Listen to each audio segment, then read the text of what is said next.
These events happened several years ago before the Waldorf Astoria began its renovations. Then, an elegant lobby ran from Park Avenue, all the way to Lexington Avenue at the rear. At the midpoint, there was a great standing clock, ornate, gilded, the Statue of Liberty at its top. When you visit, I'm sure it will still be there to see. A landmark, a perfect place to start a wedding anniversary celebration. Robert Jones, accomplished print news editor, was hurrying up the street through the swirling snow flurries to meet his wife of 25 years, Anne. Berating himself for having committed again an old sin, he had lingered too long to get a story right and left too late. A successful marketing executive, Anne would of course be there, always on time Anne, always with a plan Anne. They were a power couple, accomplished, admired, independent, and seen as devoted to each other. Robert was the gracefully aging golden boy, whose charm and sharp mind made him invaluable in the melee of the main newsroom. Anne was the driving force behind many of the most successful campaigns in cosmetics marketing, glamorous herself and known not to tolerate fools, whatever their race, creed, or gender. When you entered from Park Avenue, there was a long flight of marble steps that left you in a great circular room. In those better days, a massive flower arrangement graced the entry. Past the flowers, it was a quick walk past the shoe shine to the right and elevators and cocktail bar on the left to the great clock, and a wonderful night. Robert reached into his pocket. Who knew how many times he'd done that as he raced over? Christmas had intersected with his 25th wedding anniversary. The long, thin box, the diamond necklace he'd had made for her, 25 stones his love for her traced out in gems. He had been secretly saving for years to be able to do this. Robert loved words, telling stories, evoking emotion, and prompting thought. So of course something had to be inscribed on the box. Our love in diamonds. Why such an extravagant gift? Of course, 25 years is a landmark of its own, and Christmas has always been special for them. They met at a Christmas Eve party, and every year they held a Boxing Day party to keep the season going. The snow made the night seem special, and he could feel his excitement grow as he hurried. A Salvation Army Brass Quartet was outside Grand Central Station, and he crossed the street to make a donation. It slowed him down, but he couldn't help himself. It was Christmas. Even as he was getting into the Christmas spirit, there were dark clouds at the edges of their life together. It felt as if they had been drifting apart. Anne's climb in her company saddled her with increased duties and a new need to travel. Robert was overseeing a flock of young reporters full of energy, short on experience, and a perfect opportunity to get the paper sued unless a firm hand ruled. They had seen less of each other, and Robert feared that Anne and he were getting used to that. Anne had suggested that they not pay so much attention to the holidays and find things they wanted to do, perhaps together, perhaps not. His hope was to get a hold of Anne's attention and pry her away from whatever was consuming her. To join with him in renewing their marriage. It wasn't that he was worried. Anne would never cheat. Their relationship had always been solid, and he trusted her. It never occurred to Robert to ask whether Anne was okay with how things were between them. Some things should be taken for granted. Isn't that what trust meant? He cleared the flowers, not far to go now. Robert was singing a Christmas carol, a spring in his step. He couldn't wait to take Anne in his arms and sweep her off to the fabulous night he had planned for them. Several men walked out of the bar. Anne was just beyond them, standing by the clock, looking about. Of course she would be. Anne was never late, and seemingly Robert always was. "Anne, is that you?" "Anne, I don't believe it." One of the men broke off from the group to go to her, giving Anne a big hug and kiss. On the mouth. "Mike, what are you doing here?" Obviously flustered, Anne pulled away. Robert stopped and stepped back to watch. Anne was still looking about, but she wasn't annoyed. No, now she was nervous. "I'm in town for a quick meeting and then flying out of JFK to London first thing in the morning. Are you free? You know, is your husband?" Without realizing it, Robert had been slowly walking towards them, listening with increasing dismay. Who was this man? What was he to Anne? And then it was made terribly clear. Was Anne free to be with him? Was her husband out of the way? He could see the wrapped present in her hands. Was that for him? Or this stranger? How surprised was she? at seeing this man at all, or merely so soon and in such a public place. Robert Jones. He offered his hand. Anne's face froze, her eyes racing from her lover to her husband and back again. "I see you know my wife, Anne, and your name is?" "Bill Johnson," came the stammered reply. Bill glanced helplessly at Anne. What was he supposed to say? "I see I've caught you both at a bad time. You two should catch up and I should go. And perhaps we will catch up later." Robert was fishing in his pocket, trying to fetch his keys. He found himself pulling out the gift box instead. Anne was fumbling with the gift in her hands, not knowing what to do. "Anne, you take the car. I'll find my own way." Robert looked down at the gleaming long, flat box, its lustrous black ribbon. Were there tears in his eyes? He thought there might be his. "And for what it's worth, this is for you." He was turning away even as he thrust the necklace at her. There was commotion behind him.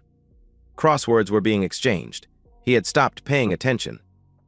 Robert had to go, to get away. How had it come to this? What had he missed by being too busy elsewhere? How could his Anne betray him so? "Robert."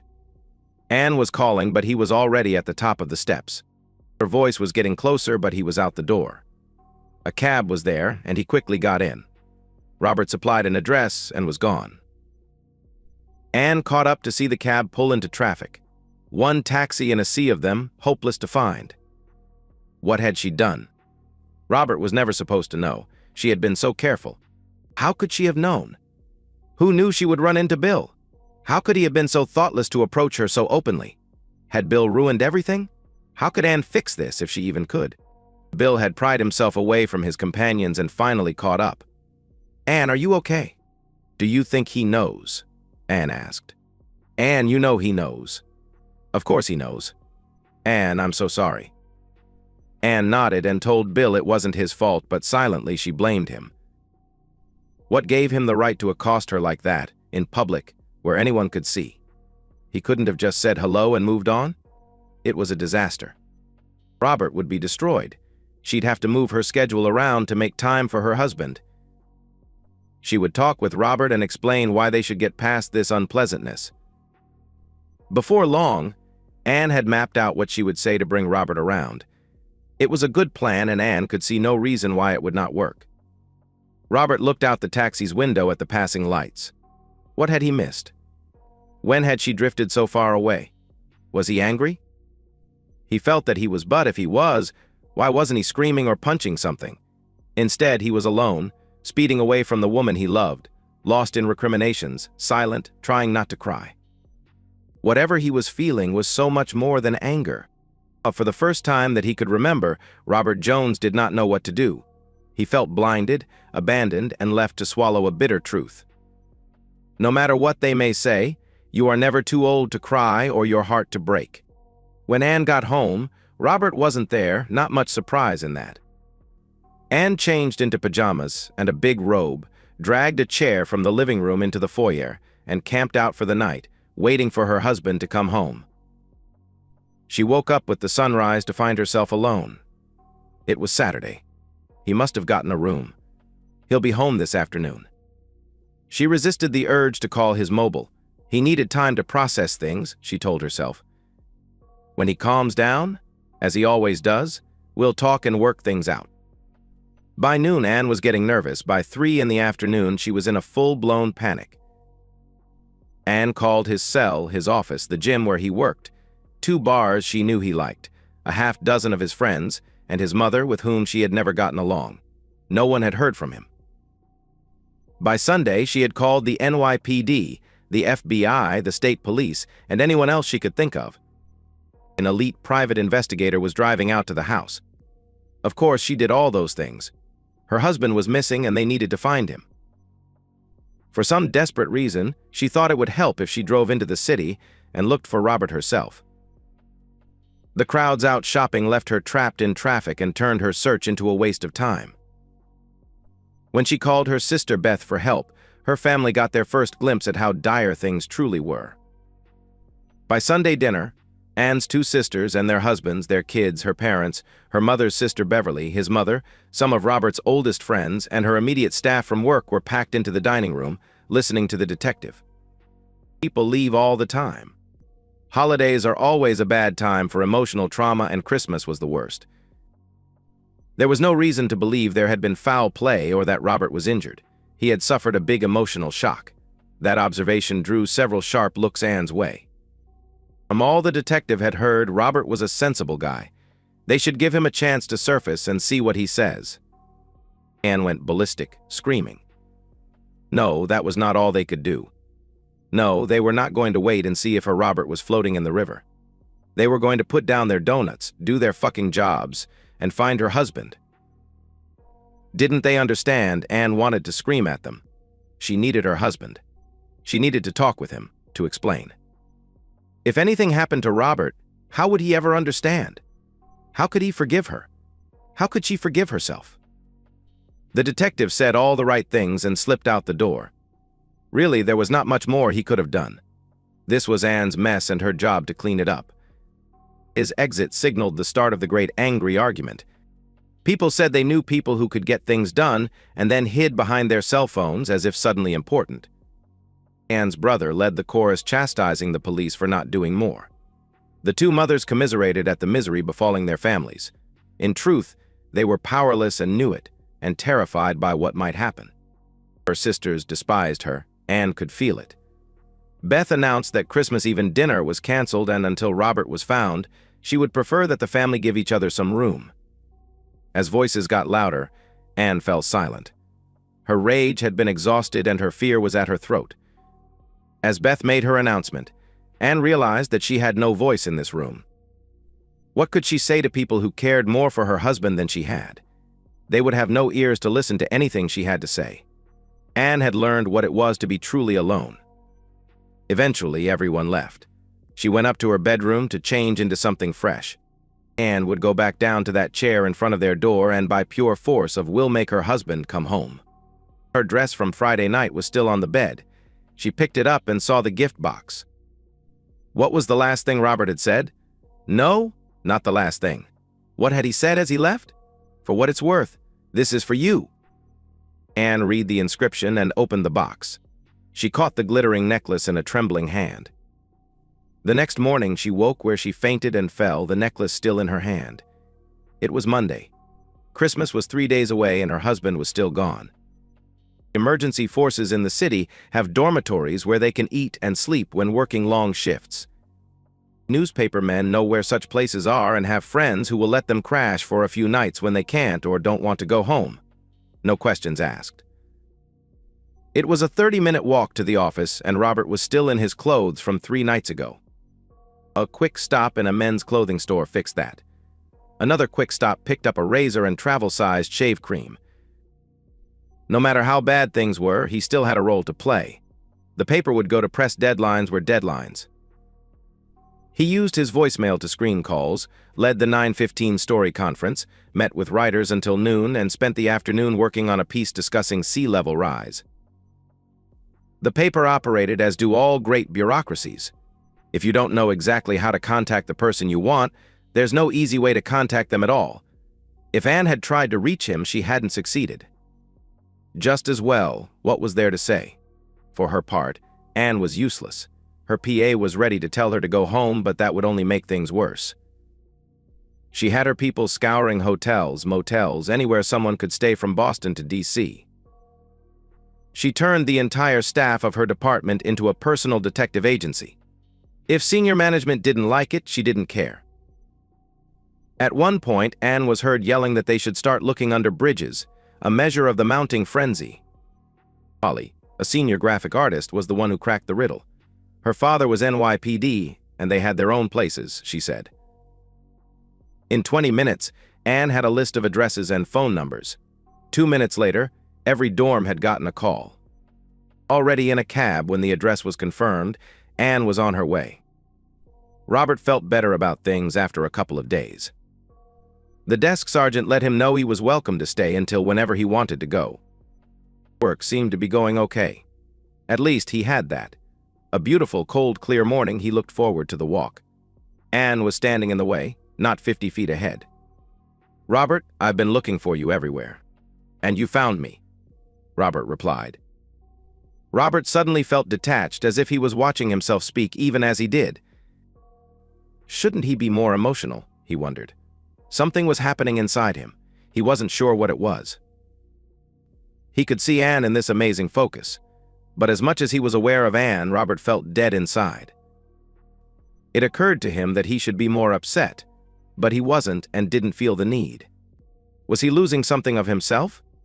It felt like he was saying goodbye, but he wasn't sure to what. Please, Robert, let me explain. I didn't want to hurt you. I didn't want you to find out the way you did. Of course, Anne. But really, what is there to say? That you have affairs with other men, I know that now. That you hid that from me, I know that too. That you were caught only by chance, I was there. I don't want to hear about the grimy details or silly protests that it was just sex. What really can you say? Anne could feel Robert slipping away and started walking towards him, hoping physically to close their emotional distance. Do we have to talk about this in public? Can't we go somewhere and just talk things out? Anne answered. Anne, I found out in a hotel lobby. Can't get much more public than that. If you have something to say, I suggest you say it. That stopped her in her tracks. Anne realized she was not going to lull Robert into a sham normalcy and then wear him down. All right, Robert, let's talk. I love you so much. I always have, but I started to feel restless. I didn't know what was wrong and didn't know how to tell you because I didn't understand it myself. When I got the promotion and spent so much time traveling, I was with lots of different men who were paying attention to me. Sometimes they flirted with me and I realized that I liked it. It was that they were new that made the attention different. I wasn't restless anymore. I was excited to be appreciated as a woman. I needed that and I couldn't ask you to give me that. How could you? We've been together for so long. It wouldn't have been fair, Anne answered. Anne, you could have told me any of that or all of it at any time. That my beautiful wife gets compliments? Do you think I'm such a fool as to be surprised by that or jealous? There was more, wasn't there? No need for details, just yes or no, Robert asked. Anne looked down and hesitated. To her credit, she looked her husband in the eye. Yes. And so we have it. I don't know why or how we got here. I can't say where I failed you so badly that I lost you, but clearly I have. Robert heard himself saying goodbye. Did he do that because Anne had confirmed his worst fears? Or had that been his unconscious decision when he left Anne to her lover at the hotel? He couldn't say. All he knew was that the words came out of his mouth. It was as if someone had taken control over his mind and body, and he had been a bystander. Robert watched himself step past his wife and go on his way. Anne stood in shock, trying to absorb what her husband had just said and done. It was just sex. A bit of excitement. It didn't matter. She loved only him. She had explained. Why didn't he see that? Why didn't he believe her? The city blocks in Midtown Manhattan are short on streets running north and south, but long going east and west. A native New Yorker, walking back to her office, Anne got lost. She kept looking for landmarks, something to orient herself, but she was too distracted. She kept coming back to what Robert had said. He didn't mean all that, did he? Her feet hurt, she was cold, and her phone was ringing, so she turned it off. There was a coffee shop and she found a seat. Why was Robert so angry, so sad? He hadn't really said. He didn't want details. How many men? Were they better lovers? Are they rich? Were they bigger than him? Better in bed? Isn't that what men want to know? Things to throw back in her face. To call her a whore and burn her reputation to ash. All the possible reasons why Robert simply didn't want to know. The mere fact that Anne had concealed what she was doing was enough to shatter him. Had Anne misjudged him? Was Robert that weak? Why wasn't he fighting back? He should be claiming her for his own. That's what men do. It hit her later like a sharp pain. No, you fool. You broke your husband's heart because you didn't trust him to listen to you. You never gave him the chance to talk with you about what you wanted. You never told him that you were changing. You didn't give him a chance to find ways that you both might do to make things work. Why should Robert believe her now when she didn't trust him before? No, Anne, the truth is you were afraid Robert would say no and that if he did, you would cheat on him anyway. You didn't love him enough to tell him and live with the consequences. You made him second best to your lover and you. You lied about it. You betrayed him for sex, and now you can't live with what you've done. The lies we tell ourselves are corrosive. The truth, if told too late and for the wrong reasons, can be even worse. Her conversation with Robert had been a mistake and another disaster. Anne picked up the phone but then slowly set it down. Robert was right. She had nothing to say to him or anyone else. She had destroyed everything. Christmas came and went. Beth relented and the family came together on Christmas Eve to feast and exchange presents. Anne was invited but knew better than to attend. No one wanted her there. Weeks later, Anne was on a long conference call when her PA told her there was a call she had to take, an emergency. Robert was in Bellevue for observation. He had attempted suicide. He hadn't shown up for work for 2 days. Police had been called because Robert was found sitting with a loaded pistol in his pocket and a note. Would she come? His office listed her as the emergency contact. Anne with the plan, someone to get the elevator, someone to wrap up her call gracefully, another person to get her coat and purse, someone else to hold the cab, was well on the way even as her staff came up with Robert's room number and doctor. By the time she arrived, Anne was back in control, demanding to see her husband and his doctors immediately. There were 2 doctors in the meeting, both board-certified in psychiatry, one the author of a well-regarded textbook. The other was the principal investigator leading a national study of depression and suicide in middle-aged men. Your husband is very ill. He is clinically depressed, has developed a suicide plan, and has taken the step of obtaining a gun. He is a clear danger to himself, if not others. We are taking him off medication in the hopes of giving him a chance to gather himself. Whatever drove him to this condition was a shock, but he won't tell us what it was. We were hoping you could help us out on that. Anne made up a story that might not have made sense. Anne didn't know because she couldn't remember a word she said. The doctors took their careful notes and talked among themselves as if that got something done. It wasn't helping Robert. She needed to talk with him. I want to see my husband? When can I see my husband? Anne asked. We can certainly let you see your husband, but it will have to be behind a 2-way mirror. For now, we can't risk anything that might make Robert worse. Sad to say, that could include seeing you, the doctor replied. Was that a bruise fading on the side of his face? He hadn't shaved in weeks, and his hair. Had it even been cut since the last time she had seen him? Did he ever bathe? The hospital gown exposed his bony legs. He looked old and small, abandoned, homeless, unloved. Almost in slow motion, Robert was twisting and pulling against his wrist restraints. His head flopped to the side and back again. He was mouthing something, a word that she couldn't hear. What was he doing with his fingers? She came closer to the glass. The attending doctor didn't stop her. His fingers, he was pointing at something? At the ceiling? The walls? Did Robert see her? He seemed to rouse himself and yell more loudly. Was he yelling her name?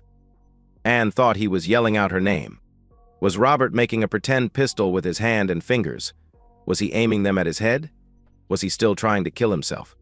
Anne left without saying a word. She understood for the first time what she had done and what she needed to do. Visiting hours ended at 8 p.m. At 7:30, a family van pulled up with what looked like a mother and daughter coming to see Dad. The security check was perfunctory. While the guard was distracted, Mom passed her purse around the metal detector to her daughter. It wasn't noticed. Just before closing, the daughter left, and Mom made her way upstairs. Psych wards are primarily designed to keep patients in, less so to keep people out. Anne hung her raincoat up on a rack so that her crisp white lab coat could be seen. Picking up a clipboard and sample tray, Anne was admitted to the floor and had little trouble lifting a swipe card to get into the ward and then Robert's room. How long she sat there, Anne didn't know. It seemed like hours. Slowly, as his medications wore off, Robert became more conscious. She must have dozed off, and when she looked again, Robert was lucid and staring at her. "Why are you here?" Robert asked. "You asked me to come, and I'm your wife." Robert looked away as if he might never look back. "Robert, you told me what you wanted. You told me what to do." From the corner of his eye, he watched her take a small pistol from her pocket. "I know you want to die. Because of what I did, you want to die. And so do I." We had a good life together once. Let's end it the same way. I'll go first, then you, and maybe we'll see each other on the other side," Anne replied. Robert looked at his wife, and things between them just stopped. He could see her as the girl he married, as part of every good thing that ever happened to him. She had her plan, but he had his plan too. To Anne, it was as if Robert was looking at her for the first time, and she never felt more unsure. "Give me the gun." "Check the corridor," Robert said. Anne handed, half through, the pistol into his lap. The corridor was empty. She thought her mind would be racing, but it wasn't. What would it be like to take her own life? Could she do that? Could she put the gun to her head and pull the trigger? It sounded like a plan, but really it wasn't. She had become a refugee from her own life, and she was running away. Part of Anne hoped that there really was something after death where they would be together. If there wasn't, at least she would share her husband's fate. There was dignity in their choosing together how to end it all that Anne could accept. "They come every 5 minutes. Keep an eye out." "After the next one, then okay," Robert asked. Anne watched. It was her duty, she owed it to her husband to give him this, and then to join him. Her throat was closing, but she could do this. Anne had to see this through. It was the only way to fix all the hurt and pain she had caused. She closed her eyes and said a small prayer to whoever might be listening that Robert and she would be together forever. "Anne, long enough. Let's do this. Sit on the bed." "You first," Robert said. She hadn't been this close to Robert since that night, and it made her nervous. But it made sense. The gun would fall where Robert could get it. She had the gun in her hand. Anne thought it would be colder. She must not hesitate, Anne thought. "Put the barrel to your temple." She mouthed "I'm sorry" to her husband and pulled the trigger. Nothing happened. She pulled it again, and nothing. And again. What was wrong? It was all going wrong. She was going to set Robert free and be with him, but the gun didn't work. She looked up, her hands full of her final failure as a wife, her eyes full of tears. What a terrible risk to take. So many ways it could have gone wrong. Robert shuddered. Even as he left that night, Robert knew that Anne would marshal all her forces to find him. She would put her entire staff on it, call in every favor, hire professionals, and buy off employees at the paper to report on him. She would tell herself that she was just trying to find her husband when the truth was she was trying to control him. First, find him, then cajole him with affection and guilt. Softly, she would bully him back off the ledge and let things go back to where they had been. Perhaps Robert could reconcile with his wife. But he would never surrender to Anne's parade of new lovers. Life or death, that was what it had all come down to. Was his marriage to Anne going to live on or die? Robert couldn't say. Sometimes he asked whether he wanted to die and let Anne pick up the pieces, but that sounded too much like self-pity. At some point, Robert found himself asking what Anne would do if she was convinced that her husband was suicidal. She would never see it coming and would be completely unprepared. Anne, with no plan to advance, no argument to win, no flattery or diversion to steal the day, she would be stripped of her words, powerless to avoid facing him and the truth. Anne could have walked into the cell and shot him, then herself. She could have said she was so sorry, put the gun to her head, and pulled the trigger. A guard might have seen what Anne was doing and stopped her, perhaps killing her in the process. So much could have gone wrong. Robert knew Anne had taken the bait when she showed him the gun. It was easy enough to get it from her and empty it. But none of the drama mattered if Anne didn't play the scene out to its end. Robert didn't think she would do it. She might put the gun to her head, but she would never pull the trigger. To his amazement, Anne did. How could she do that? In awe, Robert looked at his beloved and suddenly fearsome wife and saw her in a whole new way. He smiled, and Anne looked at him confused. Robert opened his left hand to show the bullets. His right hand reached out to her, and Anne took his hand and pulled him close. She did not let go for a very long time.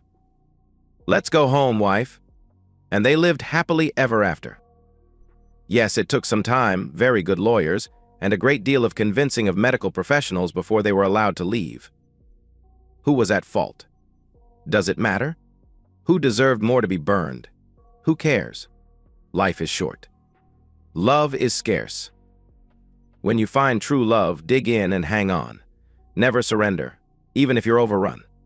Pray for reinforcements and fight to the end. And that's the end of today's story. If you enjoyed it, please give this video a thumbs up and drop a comment below.